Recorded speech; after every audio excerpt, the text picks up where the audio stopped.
Hello everybody, this is Team Strawberry Seabuds and we're here to present our middle checkpoint presentation. Our problem statement is such that the current literature does not have very strong neural language models that generate coherent stories. We propose to fix that problem by extracting knowledge graphs out of handwritten stories and augmenting these models. We propose to do this using two methods. So in the first approach, we generated the knowledge graph using the semantic relations obtained from word atlas.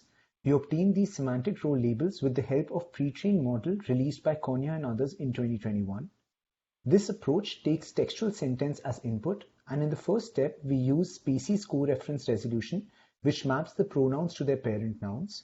We then extract the nouns, entities, and the relationship between these entities. The relationships are extracted using API call of the pre-trained SRL model.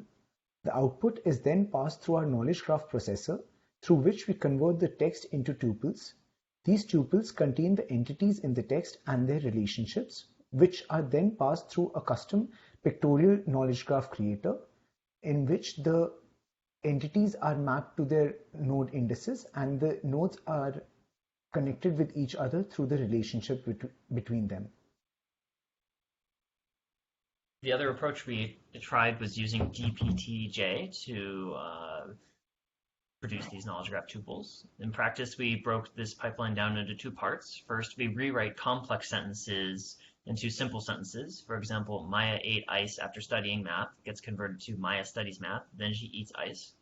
This is done with one GPTJ model via prompting.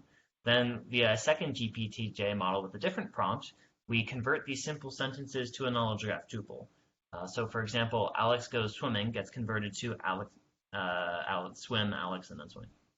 And then this is visualized with the same visualizer as before. To compare the performance of both approaches, you can see on your left the knowledge graph generated out of Verb Atlas, and on your right the knowledge graph generated out of GPTJ. Verb Atlas is more descriptive and brings out more information in the form of more nodes and edges, whereas GPTJ glosses over those details but is more intuitive in how humans might think.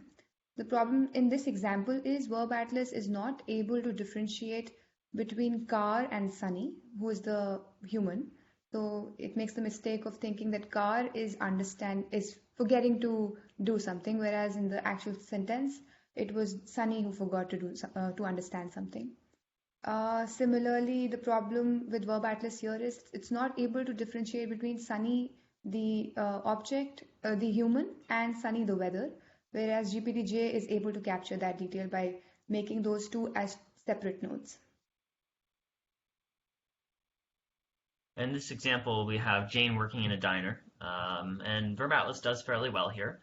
It includes a lot of information, and in some cases too much information. There are extra relationships that should not be there between certain entities, but at least it is complete. GPTJ, in contrast, includes not quite enough information. So, for example, it completely misses the last sentence. Luckily, her coworker intervened and calmed the man down. In fact, this is partly due to the fact that GPTJ sometimes produces outputs which are not triples, but are instead have 4 or 5 arguments. And at this time, don't have a way of dealing with this, although in the future we plan to.